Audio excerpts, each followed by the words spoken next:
right, we have Simon Parks, a very wonderful man, and on many levels doing sort of, what do you call it?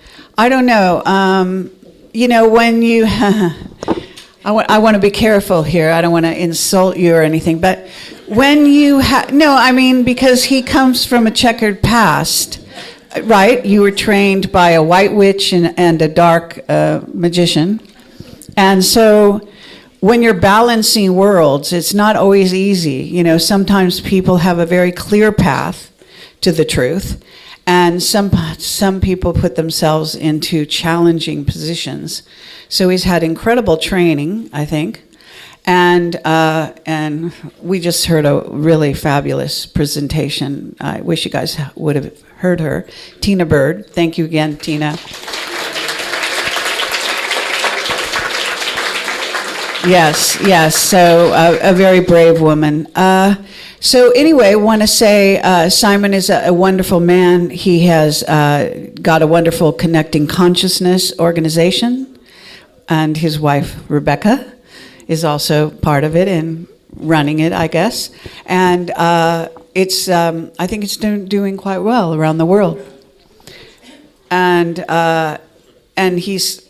Okay, so I'll let him really do the talking, but I just want to say we're very pleased to have Simon with us. He's actually spoken at my conference a number of years now. He's always a huge hit, a lot of fun.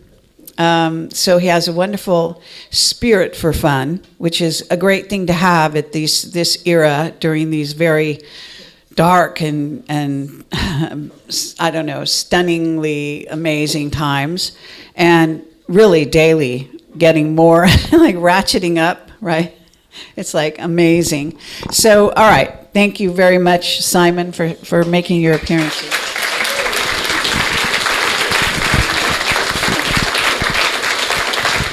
Thank you. Well, thank you for that, Kerry. Kerry is very important because she single-handedly, or with Bill Ryan, interviewed a lot of people who have gone down in the annals of history. And a lot of newbies will say, yeah, I've just interviewed X, or I've just interviewed Y. No, Kerry interviewed that person years and years ago.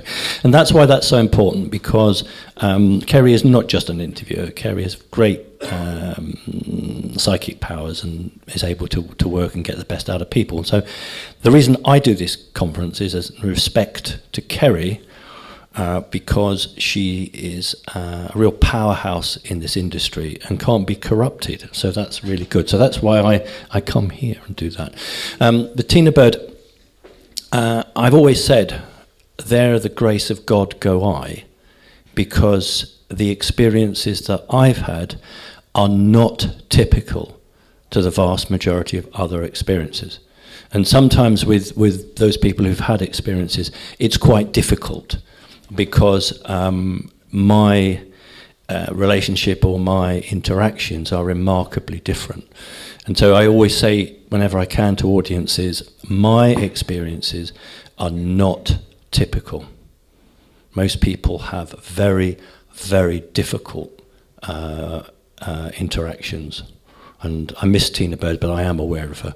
And I know that she would have given you some very hard-hitting facts and information, and as far as I'm concerned, she's truthful and that's accurate. It's just my story is remarkably different, but you should look on my story as not the run-of-the-mill. All right. So I've been going, well, I started in 2009, the end of 2009, when I sort of went onto the truthful land, and in another year it will be quite a bit of a celebration, really. And I made my mark for hopefully doing video or PowerPoint presentations, which I hope were interesting. I haven't done one today, mainly because at the moment I'm so involved with the RV. But once that's all completed and done, then when I come back to conferences, I'll do the visuals. However, what I'm prepared to do today is I'm going to do a talk, then I will address the RV for those of you who are interested, and you should be. And then I'll do a quick question and answer. So for my talk, what would you like me to talk about? Tell me what you want. Just for the benefit of, I'm not sure about I'll take a few people, yeah. Yeah, well, I didn't know what RV is, so... Okay, fine. But that will just be the little end bit. For the main body of the talk, what do you want me to talk about?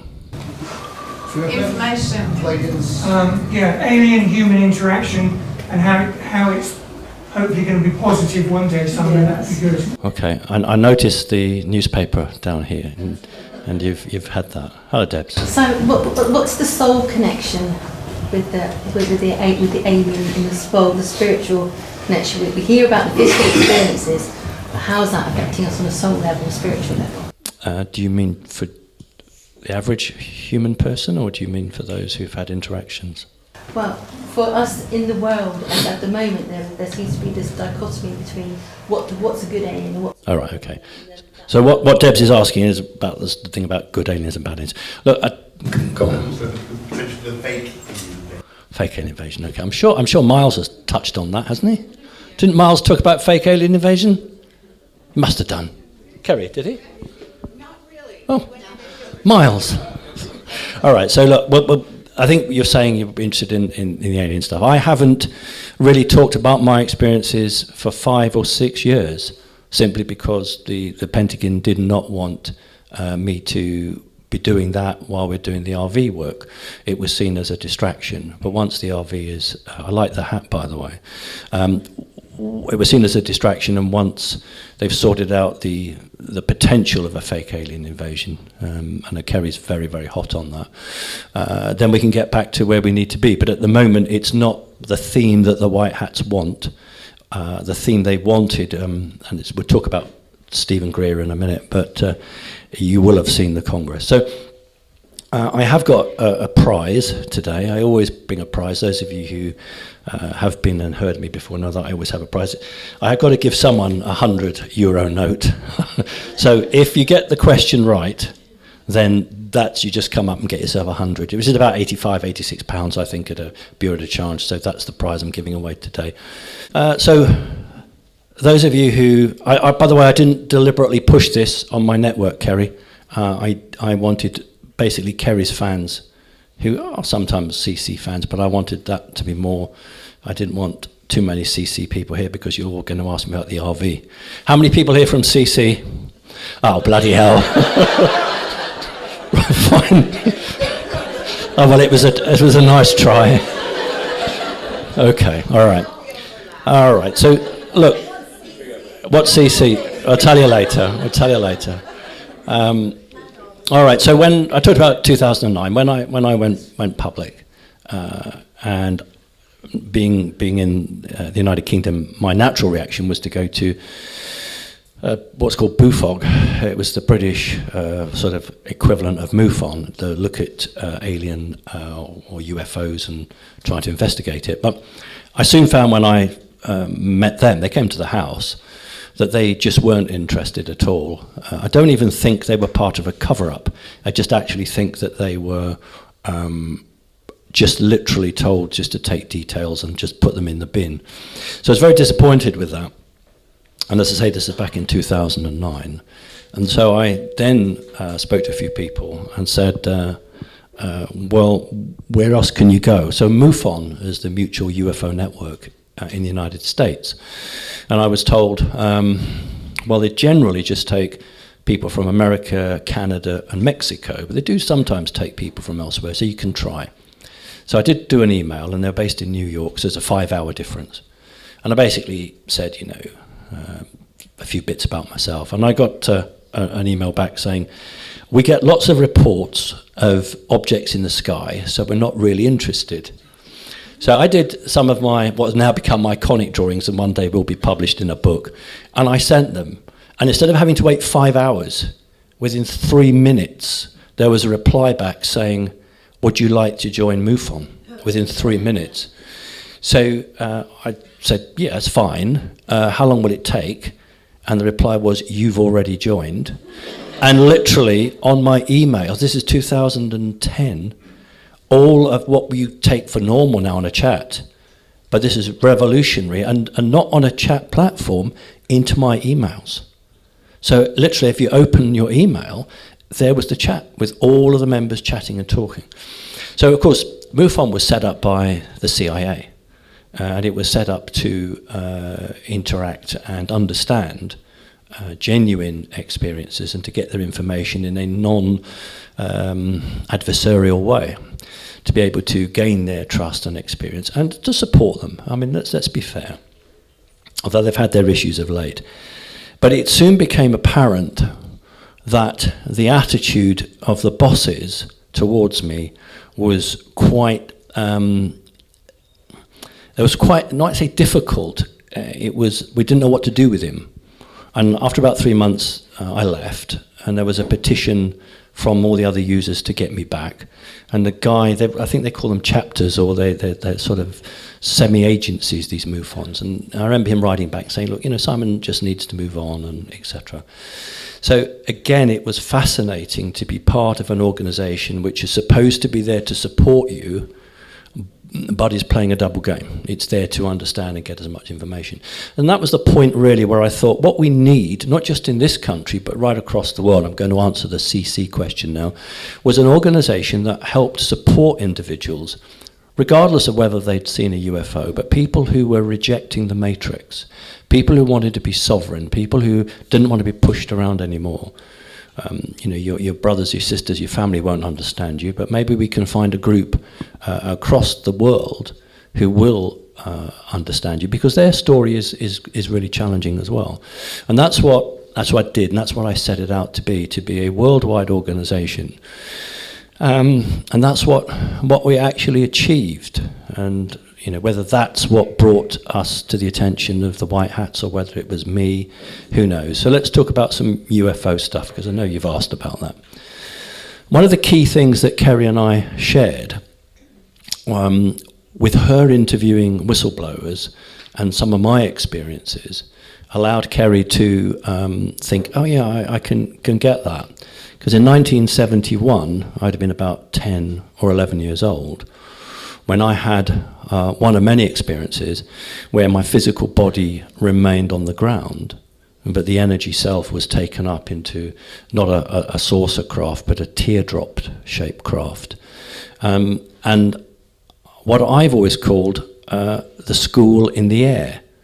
But what others who've more experience on that call the school in space. And so I remember, and it is interesting because it's been about 6 years since I've talked about it, being on a craft and then a number of tables laid up against the wall. The tables didn't have legs, but they were solid and they were fixed into the side of the craft. But there were no legs holding it. So you could put, I guess, a ton weight on one end and it ought to cave in, but I bet it wouldn't. And on it, at the far end, were children, maybe ages 5 to 6. They're all girls. And then 4 or 5 tables, and then up in age range to about 10 or 11. And at the end of each table was not a clone, not a hybrid, but an ordinary human female, who we would today call a teaching assistant. So this was the person who was managing each table. And the group of kids on the right-hand side were 5 to 6 years old.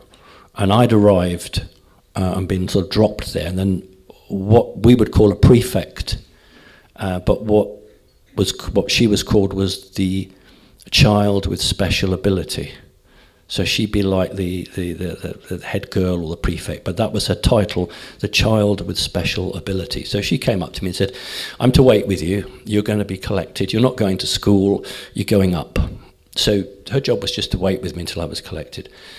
So I asked the questions, and why are these kids, children, drawing with crayons, but all these other kids have these discs around their chest on what looked like a chain, and the disc was about the size of not a dinner plate, smaller than that, say a tea table, so about not that big, but fairly low down, so not on their chest but just on their tummy. And these I later learnt were called PEDs, Personal Educated Device, PED, PED.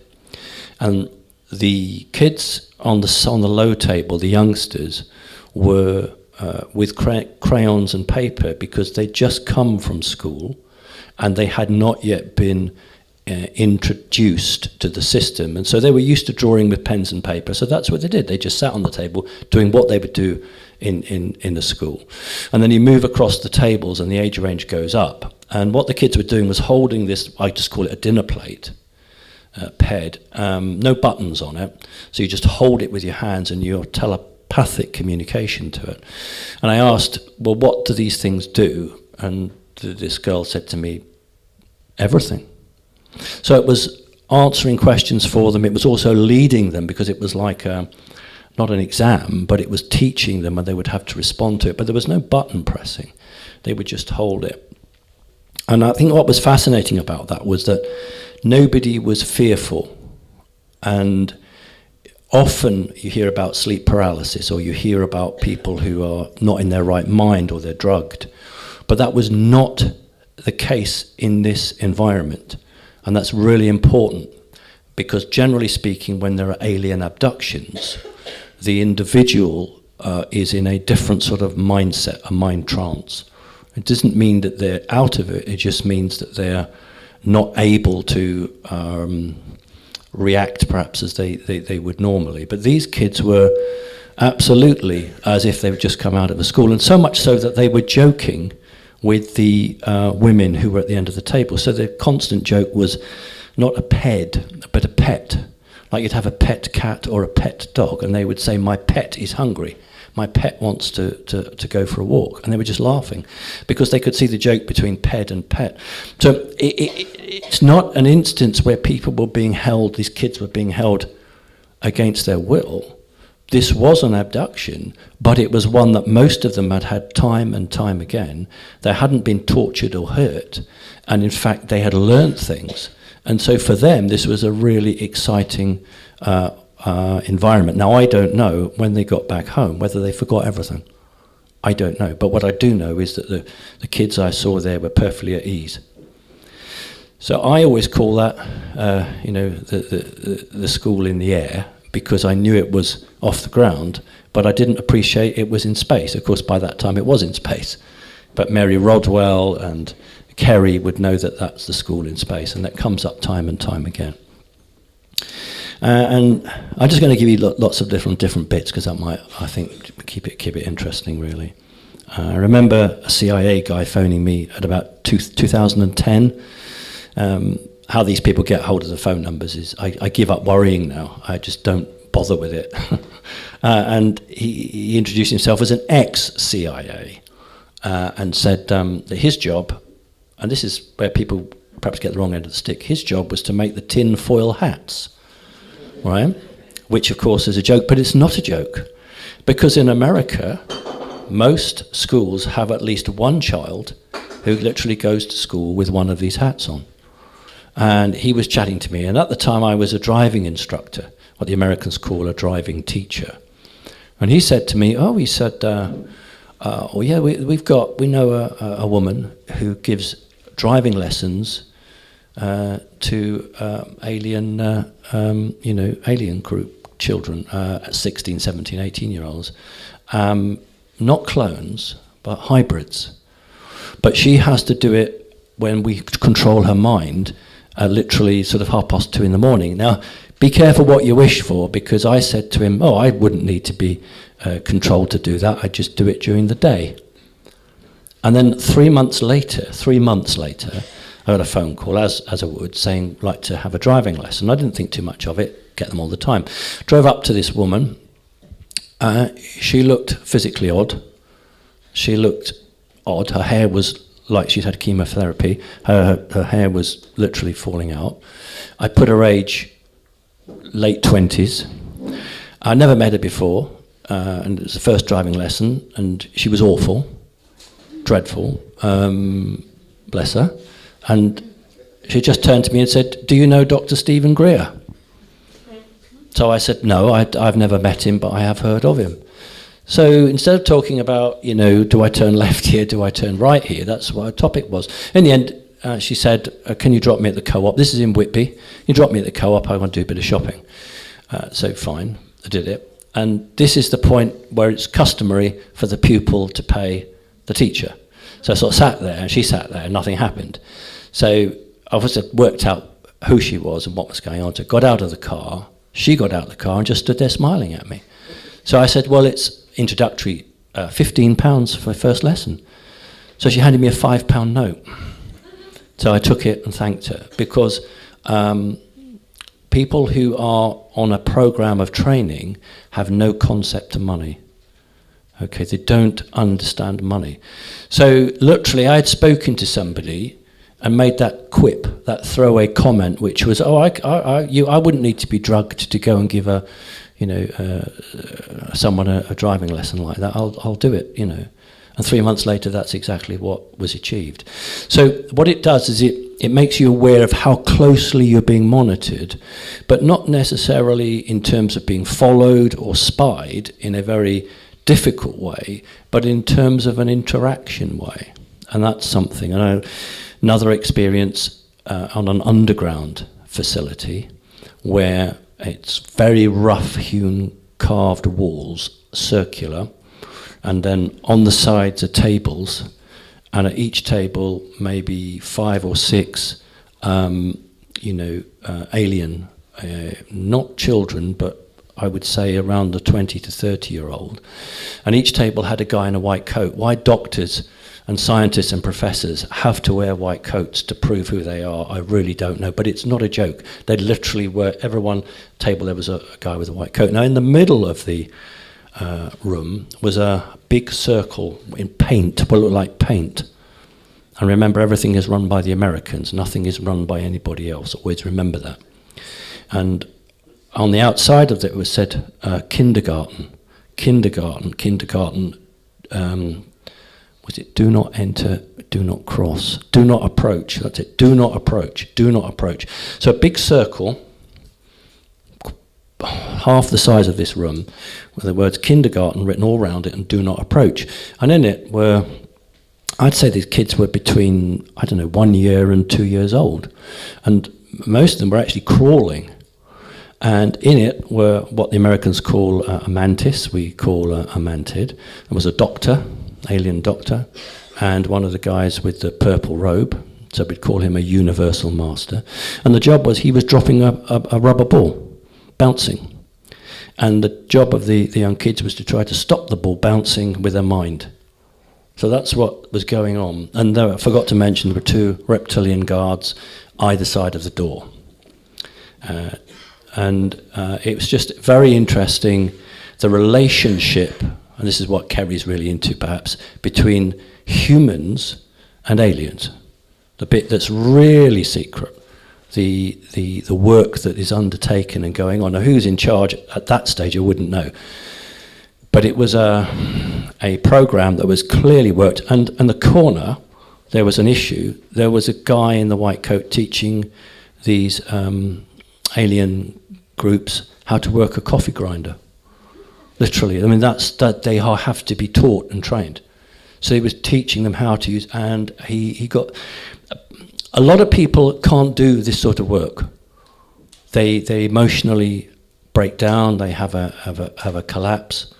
It's incredibly stressful for most humans to have to work in an environment like that where you can't tell anyone about it. You can't go home and tell your friends, hey, listen, this is what I do today. You can't do that because you'll be found dead on a railroad line. So a lot of them, they literally can't cope with it, and he had a breakdown. And he started to shout at the alien group. And one of the reptilians moved. I've never seen anything move so fast. Huge strides, and it really was. As it ran across, and just grabbed him and pushed him up against the wall. Didn't kill him, but it was a close thing, because what humans are not allowed to do is not allowed to physically touch any of them, and it was immediate death to go into this circle area, which was a creche, a kindergarten. Any human went into that, there's death. It's death, because what's going on there is an experiment which humans were not allowed to be involved in. And that was literally happening in an underground base near you. So it wasn't child abduction what was going on here. It was integration of half human, half alien into our society, so that when they went out, they at least had some concept of how to work a phone, how to do this, how to do that. And that's what that young woman was in the car with me, learning to drive. And yet I'd been privileged, and I take that word, been privileged for that to be arranged. And I never heard from her again. And what I actually did do was go back to the house. It was about 6 miles from where I lived, and it was all boarded up. So I knocked on the 2 neighbours' door. One wasn't in, but the other one is, and said, no, it's a council house. No one's lived here for over a year. And yet I saw this woman walk out of this place. Because whenever I took a booking, I had to know where someone lived, so they had to give me their name and details. But that was it. That was all about me spending 1 hour with this person, and then I'll never see them again. The amount of money that has been spent on these secret projects, I just can't imagine it. It isn't just about, weapons or airplanes. It's all of the effort they make to keep these beings out of the public eye. All the issues that happen, they have to go and clear up and do the work. It's just huge amounts of money. So when I look back on the history I've had, and Kerry alluded to, my mother, of course, worked for what we colloquially call MI5, and what we call the MI6, but really Britain has a police force which we call MI5, but we don't call it a secret because M stands for ministry, not military, by the way. Its job is within the homeland of the United Kingdom, so therefore it doesn't need to be secret. MI6 is operating outside and shouldn't be operating outside, so that is the Secret Intelligence Service. MI6 is professionally called the Secret Intelligence Service. MI5 is called the Domestic Service. That's the 2 key terms. So my mother worked for MI5, the domestic service, but really, of course, she was working for America, the National Security Agency. And my grandfather, who Kerry referred to there, working for MI6, was really working for the CIA. So what Kerry's trying to say is that in my life, I've had 2 choices, the choice of good and the choice of evil. And I remember talking to an alien creature, which again, Americans would call mantis, and we would call mantid. And I was asked to make a choice. How old would I be? 8, 9, something like that. And it was the sword of the reptilian or the purple robe of the mantid. And I had to touch which one I wanted to be guided by. So I touched the purple robe of the mantid, not the reptilian. And as I walked away, remember you don't talk with your mouth when you're dealing with these beings. It's all here. And you can send colours, you can send images, and you can send words. But their names, they have names I can't pronounce. And reptilians really get cross if you attempt to pronounce their names incorrectly. So it's best not to. And they'll give you nicknames because they know humans can't pronounce their names, and it will just make them literally want to pull people's arms off. So that's what reptilians are like. You've got to be very careful. And I remember saying to the being, did you know that I would choose you? And he said to me, if you have eyes to see and ears to hear, you will know I would know that that's what you were going to choose. So had I gone the other way, then I guess I would have been what you would call a cabal person. But I didn't. I went the other way, and that's why the white hats work with me. It's as simple as that. You make a choice, and as long as you stick to that choice and you're tested, and hey, we're all tested, and I get tested. I went to a conference, I met Kerry in, was it January? In January when she came over and went and met her in a pub. And I just went to the loo and somebody came up and offered me a considerable amount of money to buy Connecting Consciousness. That's not the first time. Okay, I do get offered things if I walk away from it or this, that and the other. And when we had our conversations with the White Hats, and I'm working out the arrangements, which is basically to fund CC, they'll fund it for 10 years. The deal was, but you can't retire. You can't walk away. We are not going to put all this money into your organisation if you're just going to walk away from it. And I said, no, it's not my intention to do that, but I do want to let go of the day-to-day running and have that, so I want to do more strategic stuff. And they were very, very clear with that. So the choices I've made, the family members I've been with, the experiences I've had, have all led to where we are now. All of us, because you're all here. So you've all seen the truth, you all know the truth.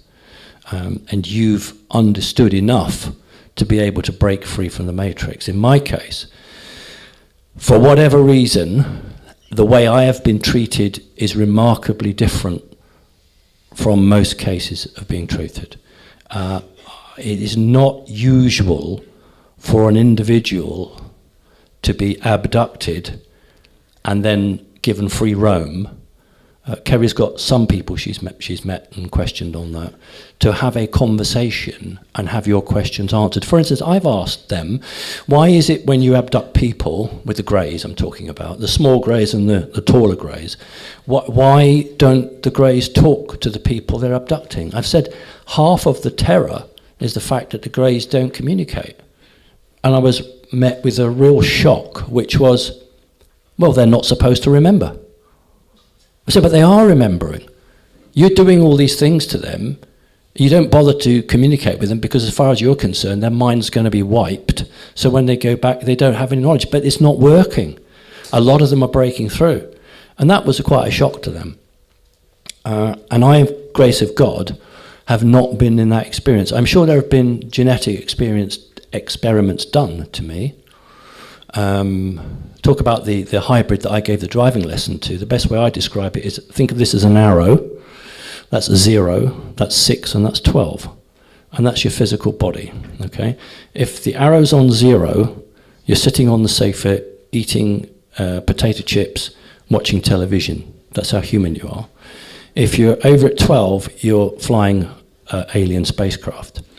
But unfortunately, the more you push the body towards 11 and 12, 10, 11 and 12, the more the genetic features in the face become so non-human that everyone will cross the sidewalk, they don't want to see you. So you can't interact. So your body has to take a different sort of soul than is current on the third dimensional world. Many of you don't have third dimensional souls. Many of you have higher dimensional souls.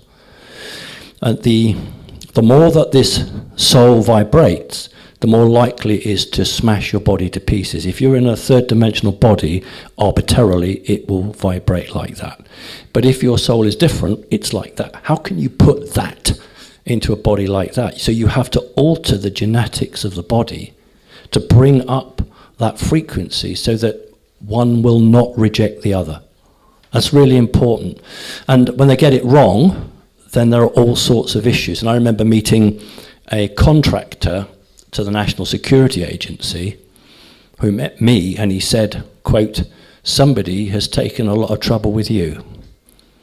Basically, they've tried to get you as compatible as possible. Lots of cases, and Kerry will be aware of them, where children as young as 4 or 5 have got no toes or fingers missing. And they've said, quote, oh, they got the blueprint wrong. Language that they should have no understanding of at that age, or children that stand and point at the stars and say, that's where I live. And it gets knocked out of most of us. And I think what helped me greatly was that I had one experience, the same one, with the teardrop craft, where I'm in what we would call the pilot's chair, and I've got aliens this side of me and all the alien technology. And on this side, again, guys in white coats, operating machines, which I now know to be IBM machines, with the great tape spools moving. And on this side, cables as thick as an elephant's trunk, running all down the floor. But on this side, nothing. And I could even smell the heat from the machines and the fans going. We're talking 1971, okay? And the fans turning and the smell of hot metal. But over this side, there's nothing. It's really interesting. And some of the comments were, the lead scientist or doctor, don't know to this day who it was, said, something, something, something we've got 50 years, we better get it right. And on my 50th birthday, not only did these memories come back, not as dreams, but during the day, but they came back in order. So literally, there was a message there, which, had it come back higgledy-piggledy, it would have been very difficult to have worked it out, but it came back in order.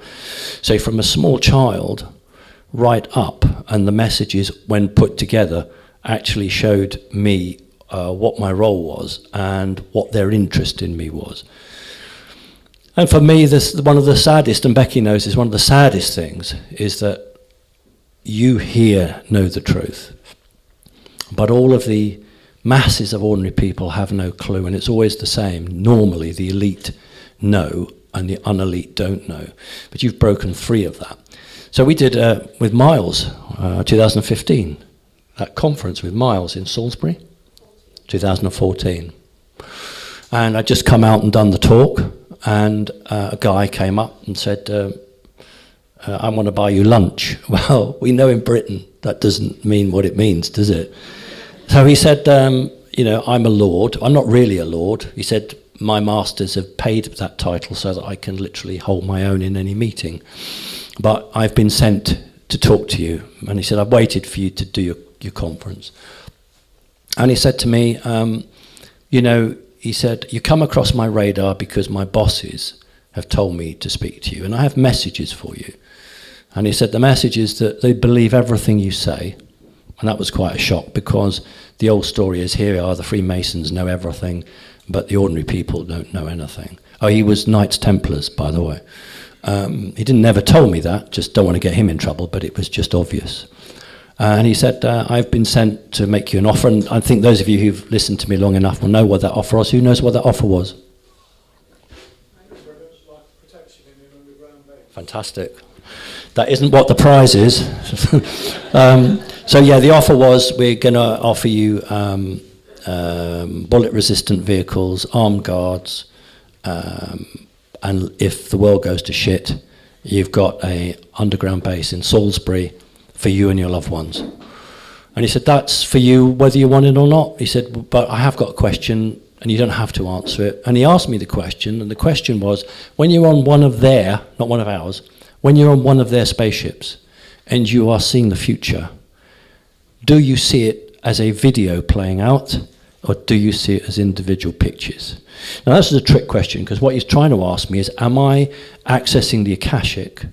Am I accessing my own Akashic? Or am I doing something a bit more than that and actually seeing the future? So I said, I see both. I can see the individual pictures in black and white, or I can see the video play out in colour. And he made a note of that, and that was that. So all sides have been interested in my story, but predominantly the good side made a step forward to be more supportive. And again, the guy who was a contractor to the NSA said to me, because I came from Brighton, and there's some characters who also went to Brighton around the same time, who tragically either committed suicide because they went to Tavistock Institute. Brighton General Hospital had an element of Tavistock at that time there. And Orlando Bloom, of course, went to Brighton after me, but he was destined not to be a super soldier, he was destined to be a Hollywood superstar, whereas, what's the guy's name? Spears, yeah, Max Spears. Number of them also went to Brighton. And my first time was in Hove, which is about, 12 miles, 6 miles from Brighton, and that was a MI5 safe house, so my mother and I lived there, and then we moved into Brighton proper. And the contractor for the National Security Agency said to me, he said, because the alien I would refer to as Mum, those of you who remember, but although he was a male, that's what he wanted to be known as. He said, well, Mum will never let them do anything like that to you. So they have to be incredibly careful with you. And I think that there's some truth in that. That's why I'm still here, not been taken out. So when I look at those experiences that I've had, and I've hopefully never become big-headed or this, that and the other, and just always remember that these beings have their own agenda, and whoever on the human side is working is having to play a very tricky double game. And remember, the United States Navy deals in one group, the United States Air Force deals in another group, the Army deal in another group. Then you've got all the secret intelligence agencies working with and against the military. So there are a plethora of different alien groups ostensibly working with humans, but for their own agenda, and to work against not just another alien group, but against their own group within their own group. Oh, it's very Machiavellian, and I don't join the bandwagon to attack certain presidents who, quote, sold out humanity. I know that what they had to do was play for time. They did not, in the 1940s and 1950s and the 60s, they did not have the technology to at least put up a half-decent fight. So what they did was what perhaps they could only do, which was go along with things and play for time, back engineer as much stuff as they could. And then it was under Ronald Reagan that finally the software of the computer systems caught up with the hardware. The problem had been not laser beams, so we just used the word laser beams. That had never been a problem. The problem was, how do you target it? How do you predict where something traveling at 186,000 miles a second will be in 3 seconds' time? And the software just did not exist on this planet. But under Ronald Reagan's time as president, it did. So that's why he coined the phrase Star Wars, because it was now felt that America could engage on a half-decent level, not equal, but a half-decent level. And a number of alien spacecraft have been brought down by these weapons. You know, there's one of you, I think it was on Saturday, you had a really interesting lady have a talk about her experience in Wales, I think. Anybody here yesterday with that? Okay, well, I'd met a guy who had met the Freemason, the Masonic sheriff, in that part of Wales, and he said, "Do you want to see a bit of molten spacecraft?" So he handed me a piece of molten craft. That's what was brought down, and he'd got a tour and all the rest of it, and he was offered to join the Templars, and he did join the Templars. And yeah, so that, again, your speaker there is absolutely truthful. There was, and there has been, a number of craft. In fact, the one that was brought down by a portable energy weapon. Even back then, we're talking a few years ago, they were portable. You could actually take it on the back of a truck or a military vehicle. The question was, the alien craft had to be very close, because aliens read humans' mind. And if you're not able to block your mind, when the command is given to fire, if they're 70,000 miles or 40,000 miles up on the atmosphere, they'll hear you say fire. So they'll move their craft, and they can move so quickly that by the time the button is pressed, we still press buttons here, the energy jet goes up, it misses. But if it's 200 feet or 300 feet above the ground, they've got no time to react. So what they did was they would discharge very, very small neutron-type bombs. This is the British Army, small neutron-type bombs, because radioactive energy, even when it's in a neutron, which doesn't produce harmful radiation waves, affects the navigation system of a number of alien spacecraft. Alien spacecraft navigate with crystals. Okay, if the front of the craft, or if it's a circle, a disc, it uses quartz, a type of quartz crystal. That actually is part of the navigation system. And it's not so much the ability to fly the craft, it's the navigation. And so you get about 10 seconds or 20 seconds where the alien craft is flying blind. So what they would do is they use mortars, literally. You could do it in Wales because there were no communities about. You can't do it in London. So because it was devoid of a lot of people, they would then fire these neutrons in a mortar. It would go up, explode. This craft's 300 feet up. 10 seconds of window of action, then they would use a weapon. And it worked. So that was back then, and now the science has moved on greatly, so that weapons now can go through. Remember, through the atmosphere was a real problem. firing an energy weapon through an oxygen atmosphere. It would actually make the beam slightly change course in the early days. So Reagan was the guy at the helm of that, and whatever you might think about Reagan, he actually did push that through. So he was actually a good guy, because he ensured that Britain, that the world had some sort of defence. Is any of this interesting? Is this all right? Is it? Okay, right. Okay. So my experiences, I'll take questions at the end. I won't do it now. I'll give you a big question and answer at the end. So my experiences have been different. And it is difficult, because I remember being on a radio show, and there was another guy from MUFON who then just alive turned on me. You know, why are you different?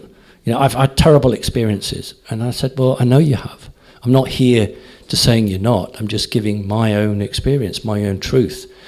And there's an awful lot of people who want everyone to have had the same experience. Right? And I'm, for one, will stand here publicly and say the majority of aliens don't like humans.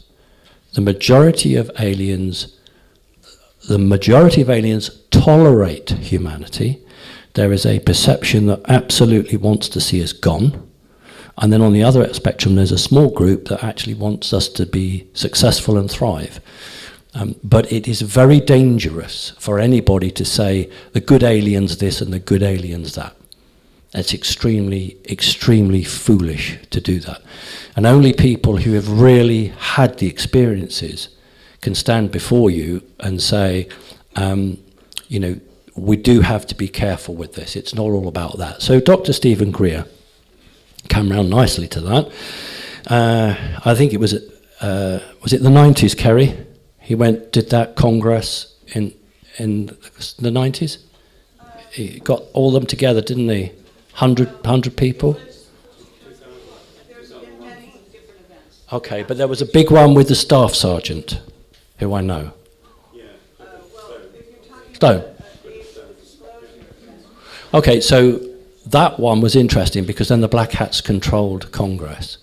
And it's very, very dangerous when a black hat operation to bring lots of good, truthful, genuine experiences in together. The CIA spends a lot of its money going from one location to another, checking up on genuine experiences.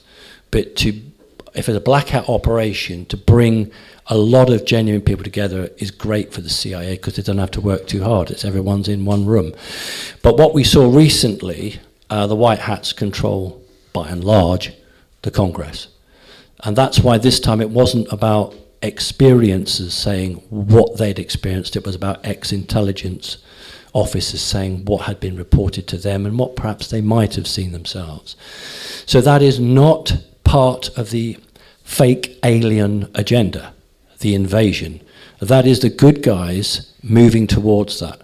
What you've got today in some of the newspapers, that is part of the fake alien. So you've got two groups now. You've got the cabal trying to push a fake alien agenda, and you've got the good guys who are saying we do want disclosure, but we don't want it as a means to control humanity. So that's what's taking place, and the media is...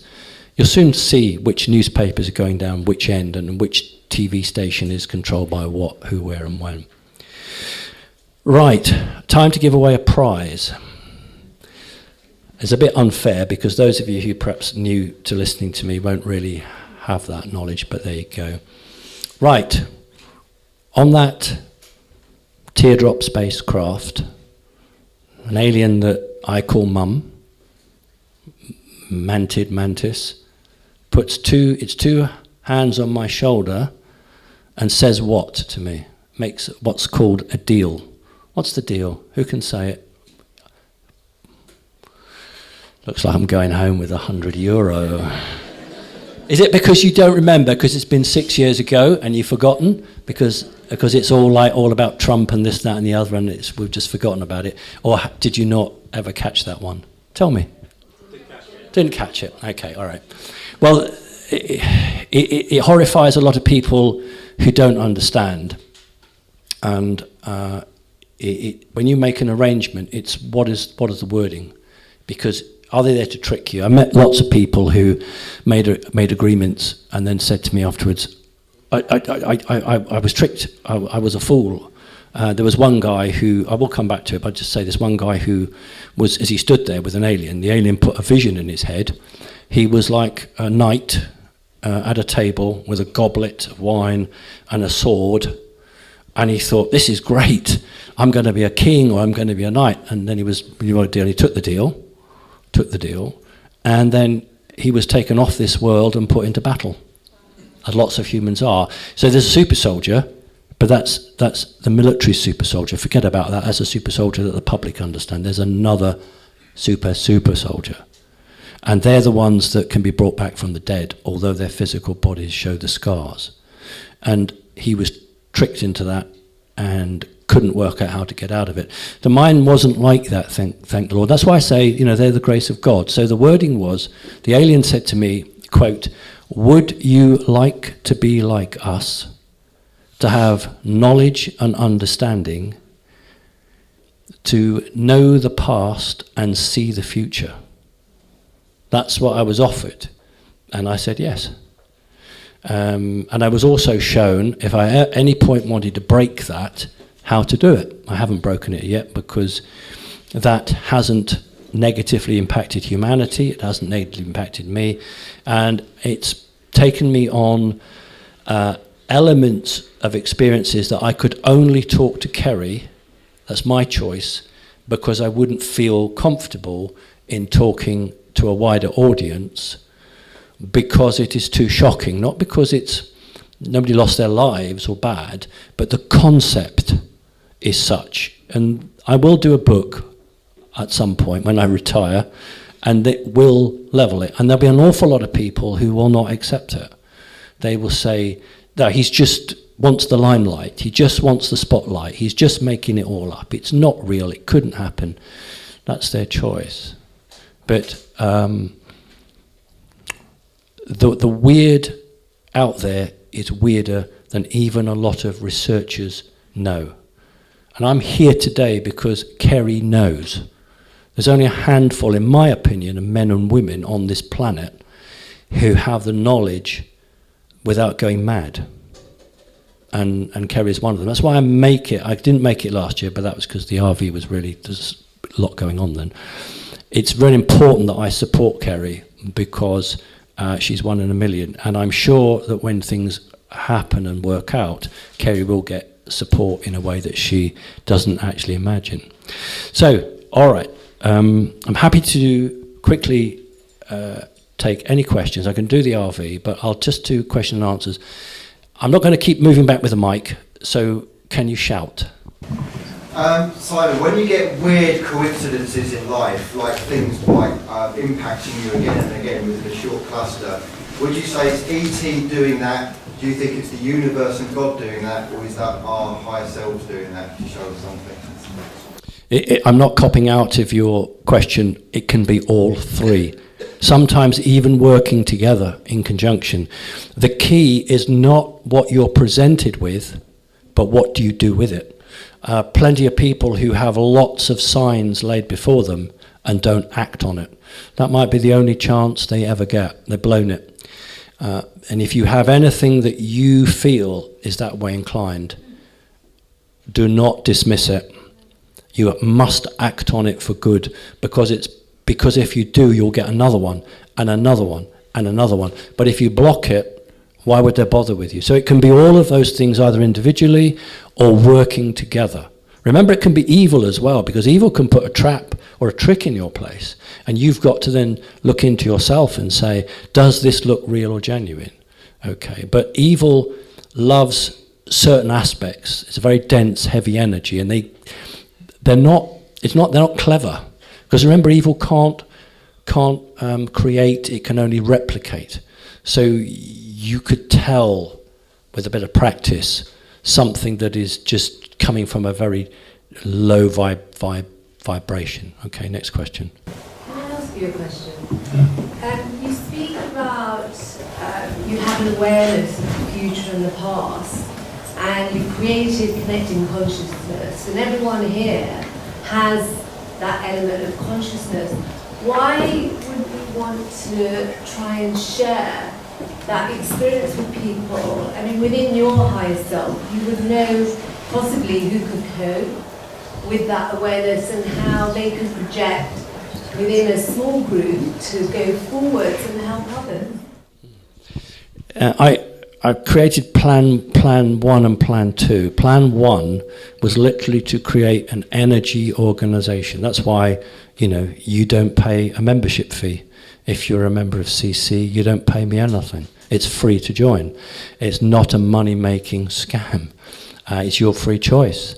And white hats really love that. They see that it's not about making money. So that was phase 1. Phase 2, we're on a physical world. I have to take this organization and produce or provide physical aspects. So that's why we're going down the project route. So the American military will fund Connecting Consciousness. They asked me, how many members do you have? We've got 116,000. So 116,000 members of Connecting Consciousness across the earth. I was asked, what's your figures? And the reply was, well, we can fund 115,000 projects. So the second phase is literally all those members who've submitted projects, and Carol's here today, she's holding those projects. You don't have to have a Zim note, you don't have to have any Iraqi Dina, that's not required. And what will happen is that I will get a call at some point soon and said, okay, let's have 15 projects for England, let's have 5 projects for Scotland, let's have 10 projects for Zimbabwe or Massachusetts or wherever it is. And you've got 2 days to do it, and that's why we'll have to move.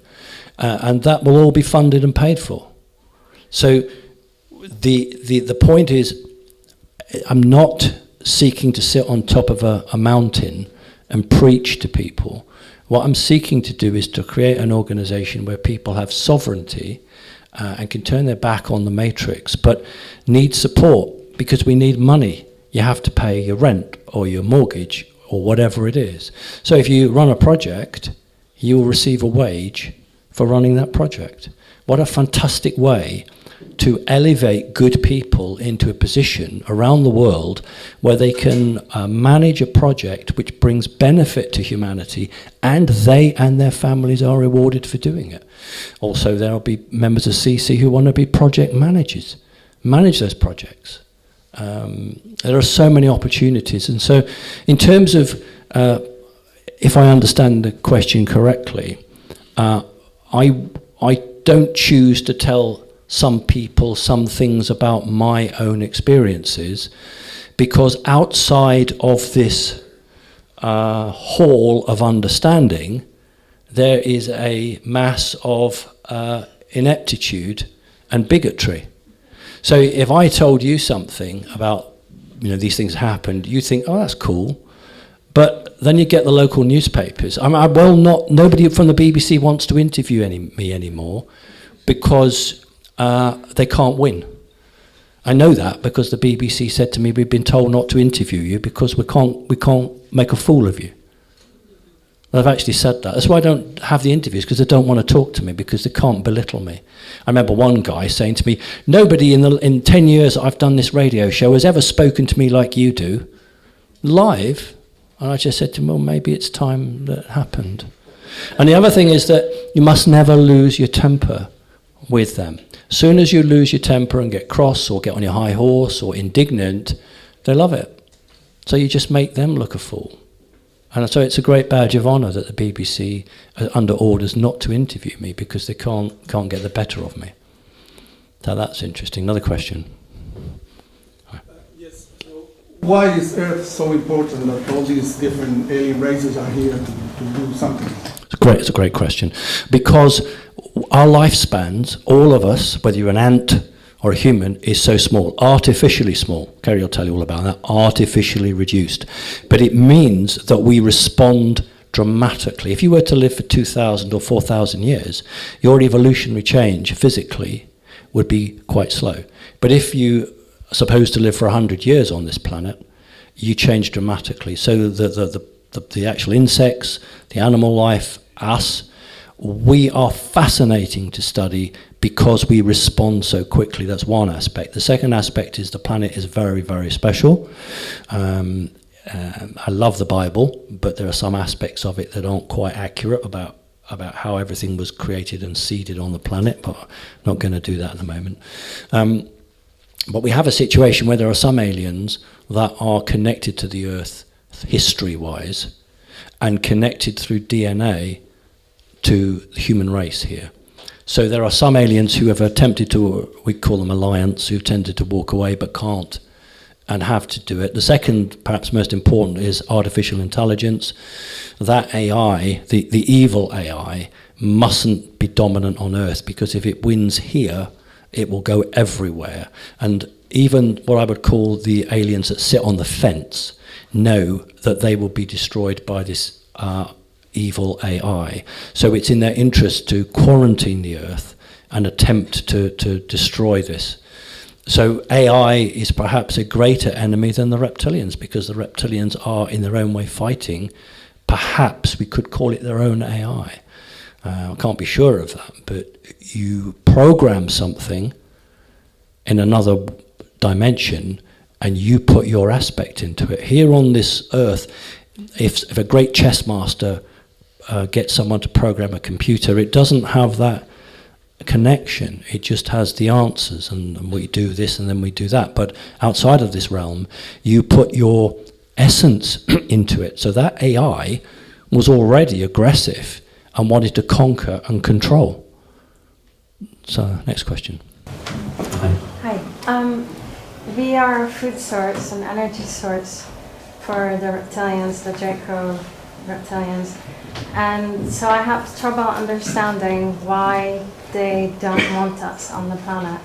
Could you elaborate? I didn't say they don't want us on the planet. They would like to remove a certain portion of us.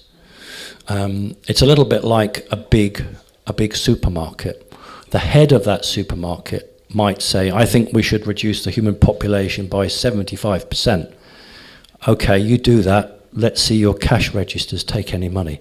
That is one of the big reasons that agenda has not been put into place, because the big corporations love our money. And if you were to reduce the human population by a staggering number, all of their best pals right across the are not going to make any money. And that's the world. So that's another battle going on. At the operational level, to answer your question, at the operational level, there is no difference. We perhaps going into realms which are a bit difficult for some people, and we passed it today. There is no difference between a human farm with sheep or cows and the Earth. The question is, does anybody really have a knowledge of what's going on? Do the sheep know? I bet they do know where they're going. I bet the cows know. And what the farmer does is it doesn't kill all his animals off, because he'll have no animals to take to the supermarket next year. So it's done, it's managed, it's controlled. What I'm talking about more as demonic type forces. Demonic forces which are deeply rooted in half human, half non-human masters of this earth, evil people who believe themselves to be God Almighty, and therefore they have the right to do what they do. So it's a different group from the reptilians. They may pay homage to them, but they are running their own agenda. That's what I meant, is Machiavellian. You could have a book with 50 different agendas running. It's a good question. I don't think I've answered it as well as I could have done if I had more time. Question over the back, because you're getting frustrated because I'm all choosing people down here. Too late. Simon, you as an you as an individual and your group, did you say 116,000? No. 116,000. Are you and the group promoting two things? And it's not a program. It's an EBS alert and the Gazzara Treaty and the Goldback Standard Treaty, which connects them. Right, it doesn't connect to it. That's disinformation. I'm not promoting the EBS. I am promoting the Goldback Nasara Jassara. they're not connected. The latest intel coming out from the Intel boards is that they have been connected. Why would you need to connect EBS? Why would you need to connect EBS with it? So it's a very difficult road, and I've been as clear as I can after the last 2 years that I would not be surprised if a city like London had some form of emergency alert. That wouldn't surprise me. They're not going to say to you, the soldiers are in the streets to do this, that and the other. What they'll say to you is, we found a Second World War bomb. If you live in this postcode and this postcode, don't come out of your house for the next 6 hours.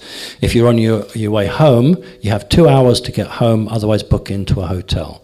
So I'm quite happy to accept that in this country or America, we would call it counties in America, county level, an emergency alert can be activated, but not right across the globe, as is said. I also don't go with the stock market crash as it's being reported. I don't go with the banking crash as is being reported.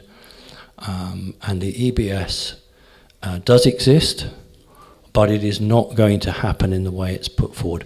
The Pentagon have actually been leaning on a number of commentators, not me. I wouldn't be here today if I'd been lent on. I really wouldn't. And remember, I've got 4 NDAs, non-circumventing, non-disclosure agreements, which I've signed with them, which tells me what I can talk about and what I can't talk about. So when somebody is telling you stuff, just ask them if they've got an NDA. Ask them if they have an NDA. So what I'm saying is that the stock market has been in free fall since the day that Donald Trump left office. But it's been managed in such a way that it doesn't appear to be a crash. If you've got the right software, go back over the last 3 or 4 years and look at what the stock market was when Trump was in office and look where it is now. That's a crash, but it's been done so cleverly and so gently that ordinary people don't recognize it. The banks, look at the 2 major banks. Why did those Credit Suisse and that, why did they crash? The banks crashed because they were not supported by Nasara Jassara. What the good guys did was fly plane loads of gold to every central bank that they wanted to save, and those banks they didn't could not be Basel 3/4 compliant. So when they were audited, they did not have the resources to back the amount of paper money they had. That's why they collapsed. Remember, HSBC is a lead player for Nasara Jassara. That's why in Great Britain, HSBC took over part of the failed bank. What a surprise. So we fully know what Nasara Jassara is. We're involved in it in our own humble way. But we're very cautious about saying to people, there's going to be a massive crash. The number of people who wrote into me and said, thank you for telling us to store food and water, because when COVID hit and the supermarkets ran out, I listened to you and I had 3 weeks worth of food and stuff. So I'd done my job. 2 years before COVID, I said to people, you'll need 4 weeks of food, water, pet food, etc., etc. And for a lot of people, I didn't talk about loo rolls. I didn't. I generally didn't. If I'd done, I would have said it. But I did say food and water and things like that, and have some cash, etc. And that's what those members of CC who listened to me had. They had a store of food. So when they went to the local supermarket and there was no bread, they had something else. And that's what we did. Next question. Debs. Are we going to see notes from the King's Head on? Right, so the question is, will British money have King's Head on it? I'm expecting the King to abdicate fairly soon. And the difficulty, when let's say you buy something, I am answering the question, Debs. When you buy something in a store, you put a debit card in. Under the system now, it's tokens, gold-backed tokens, but because we're still in a fiat environment, they're having to be converted back to fiat to convert with your bank. All right, that's the situation. So when that no longer is the case, so you put your card in, it's £15, that's 15 tokens, and that is compatible with the system in the bank. We are off the SWIFT system now, they're running in duality. then there's no need to have King's Head. I'd love to see things like Stonehenge on there. That's what I want. I don't want to see Wren's Church or St Paul's Cathedral or some scientist. I think, look at the history of this country, look at the history of Wales and Scotland and Ireland, and draw things from their history and place that on there. So I'm looking for him to abdicate. Remember, the deal done with the Queen was not only would the Queen be revered, but the family and the concept of the royal line. So Nostradamus said that Charles would be the last king.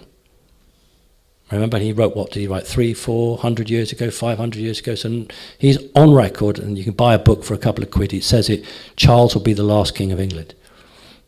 Next question. Hiya. I know that you're from Rhodesia, and I was born there too. And you sort of indicated that there's a special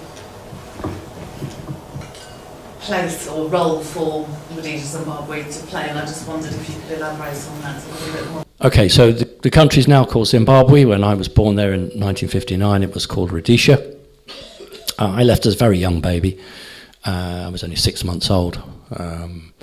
But I am a British subject because it was part of the Commonwealth at the time.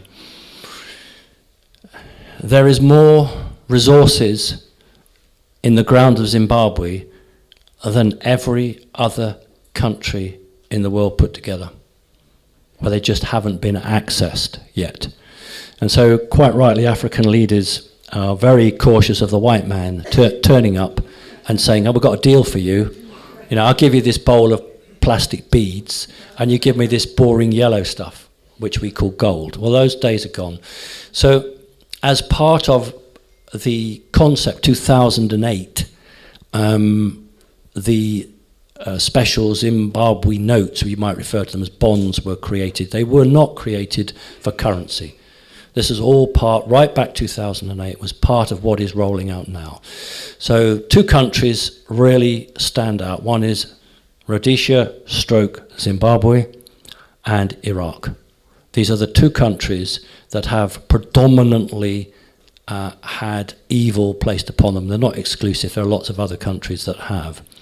So when these 2008 blue trillion notes were created, they were created just for humanitarian projects.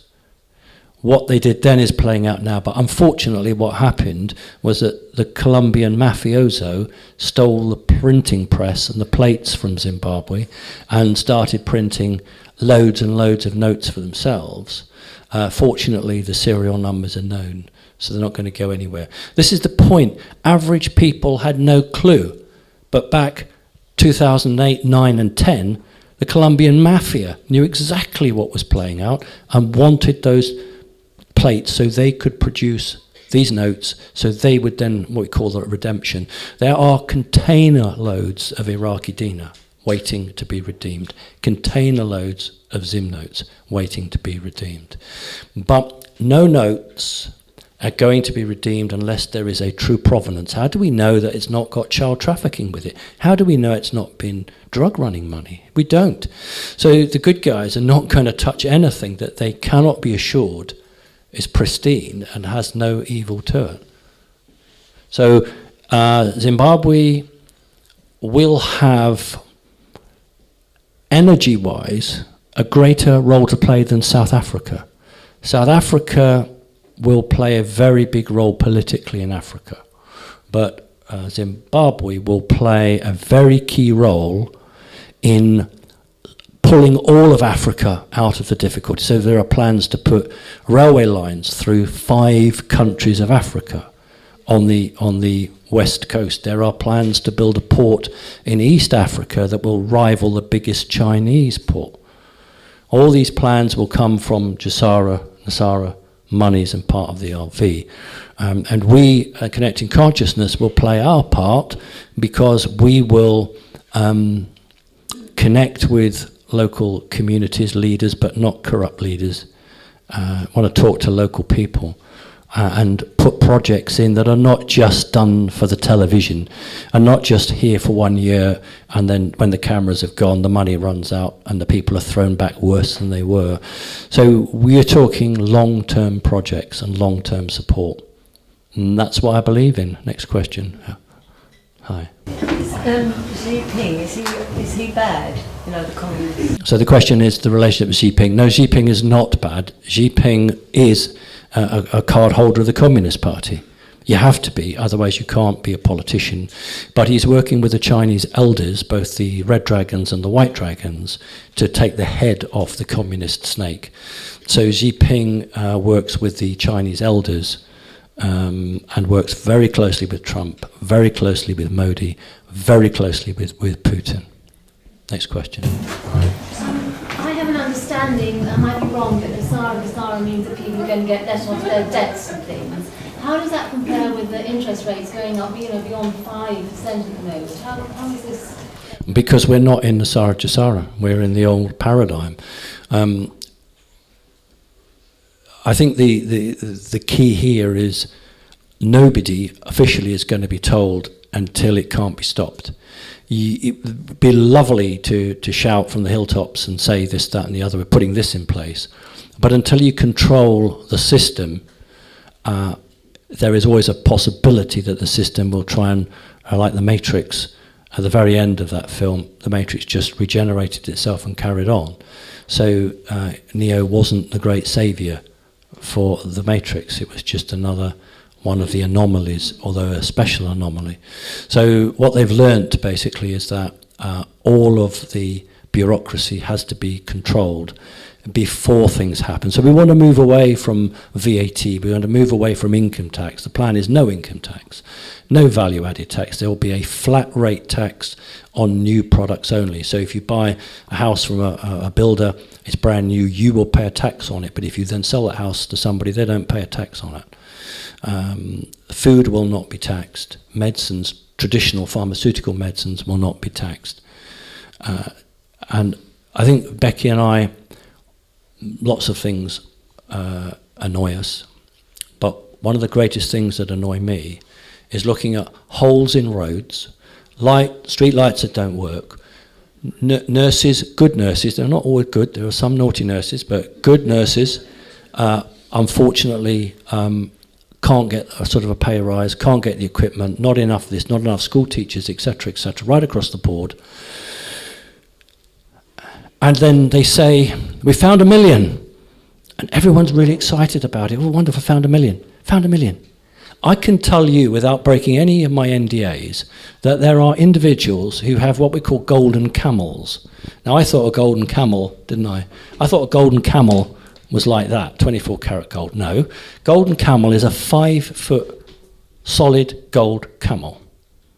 And there are hundreds of them. And they're not actually worth anything. What's worth it is the boxes that they stand on. Chinese scrolls that go back 2,000-3,000 years old. The amount of money that's really on the earth is beyond most people's initial comprehension. It is a complete game that's being played with people. Oh, we found an extra 1 million for the NHS. We found an extra this. Well, we can't really give you this because of that. It's all bullshit. There's absolutely trillions about Zimbabwe. Trillions. But we're only people and we don't matter. This is the game that's being played. So what's happening is a big change coming, and you can't necessarily tell everyone the truth to answer your question overnight. A lot of people won't accept it. I mean, the things that are happening that I'm involved in regarding perhaps alien stuff and regarding the RV stuff, take away the need-to-know basis on it, it's just too much for someone who's never listened to anyone, an experiencer or someone with advice. They just can't cope with it. Good things don't happen to good people, do they? Only bad people are successful, or people with a certain background. Why would ordinary, decent people actually get anything? They don't accept it because they've been so brainwashed and trodden down. That is why we're through this painful process that's taking years. Next question. How much time have I got left? It's time, it's time. All right.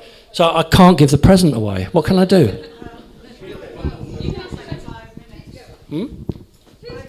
Oh, yeah. Right, the boss says 5 minutes. I will. See, I do magically hold, I hope, a genuine AA 100, I've forgotten even the number now, the 100 trillion note. Yeah. Would that still be valid for my project into CC to support a humanitarian project in the future? You do not...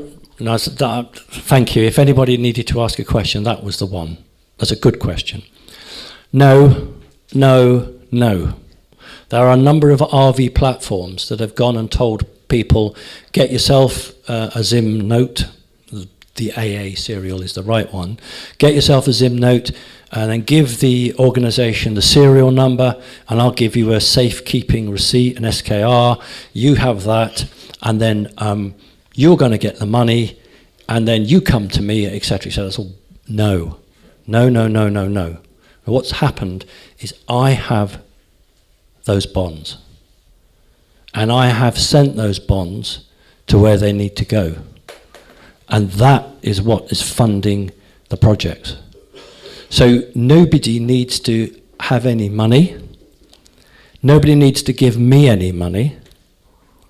All you need to give me is your good heart, your ability to deliver a project, and your determination to see it through. And what I will get is financial funding, which allows us to roll the projects out across the world. So, no, I know people went down that road, but that was because they weren't really in the know. They weren't really part of the discussion. You know, there's only Carol here, who's my PA, and Becky, who's my wife. Only they know the number of phone calls and messages throughout the day that I take from people in a position who would know. And unless you're in that position, you're guessing. And it's incredibly dangerous, in my humble opinion, to promise things to people which you yourself are not convinced you can deliver, because you are setting people up to fail. So, but your note, frame it, put it on the wall. Okay, it's a real piece of history, because when JFK was murdered, 63, and the 120 odd generals and admirals came together, they worked out a plan how they would wrest control away from the evil forces, but how you would have to keep humanity with you. But why, rhetorical, why would you spend half of your life removing evil trillionaires, billionaires, millionaires, only to replace it with another million people clutching a Zim note that you have no clue who they are, and give them millions, and then they go and give it back to the evil people? That's why it's not going to happen. That's why people like me have been chosen. That's why I've got 4 non-circumventing, non-disclosure agreements. And if I break those agreements, I don't have any money. CC doesn't have any money. We don't go anywhere. Well, that's not going to happen, is it? But that's the deal. Okay, next question. Have we got two more? Take 3 and that's it, and I'll have to call it a day. You mentioned about the provenance and authenticity of this money in Zimbabwe and things like that. Why does that matter if digital currency is will take over? Because digital currency is not going to take over. Is it not? No, not at all. The CDC, the central bank's digital currency, was just a complete blind to frighten people, just like eating insects is a really good thing for you, or we're going to kill all the cows in this country, or we're going to produce all this smoke that's going to hang over Canada or somewhere. There will be a digital form of currency, but it is not going to take the place of physical notes. That is disinformation, partly from the bad guys, but also from people who are good-hearted and have completely don't sit on the phone calls that I sit on. So no, there's always a place for gold-backed cryptos, as long as it's asset-backed. But there's not many of those. Right, another one. Guy at the back. Can you speak up? I can't hear you. QFS, have you got info on, is that ready to go or will go once Biden's gone? And obviously, just more info about that. All right. So the guy is a money man over there and wants to know all about the QFS. I'm not going to answer that question. Bless you. Bless you. It is covered by my NDA. I can say to you that it's this year. So you're not going to say, one thing, I don't know whether you could answer this other follow-up, but it was my understanding that the money you have in your banks is going to be mirrored onto the QFS, whereas there's someone I personally communicated with, Dr. MS, says you've got to lose all your money, you've got to put all your money into crypto, which I do not, Well, if you're running a cryptocurrency, that's a great plan, isn't it? So no, look, I've tried to do it on my podcasts, and I gave the story when I worked for a local authority that large amounts of money were placed in shopping malls, etc., etc. That was all part of the pension fund. If there was a collapse of the nature that's been spoken of, it's ordinary people that would suffer. Okay, yes, the big guys would, but it would be ordinary people. Pensions wouldn't be paid. There wouldn't be any money to pay the emergency services, etc., etc. The white hats have husbands, wives, brothers, sisters, children, grandchildren. They do not want the world to collapse. No, this is part. I mean, you know, we hear of a CC member who gave $6,000 to somebody pretending to be me. You know. And this is what people do. They pretend to be members of the community who have got a voice, and they just don't have a normal job. No, anybody says to you, put your money in crypto, I would just say to them, no thank you, don't do it. I think we need to stop, don't we? Yeah, the boss says I've got to stop. Look, lovely to speak to you. When the RV is done, we're going to have our own CC conference in many countries. And coordinators will be paid to travel. You have your hotel will be paid for. You will not need to pay, and be no entrance fee. And that will also be for administrators in CC and other key workers. But it will be in a very large arena, and we'll do that. So listen, thank you ever so much. God bless you all. Lovely to see you.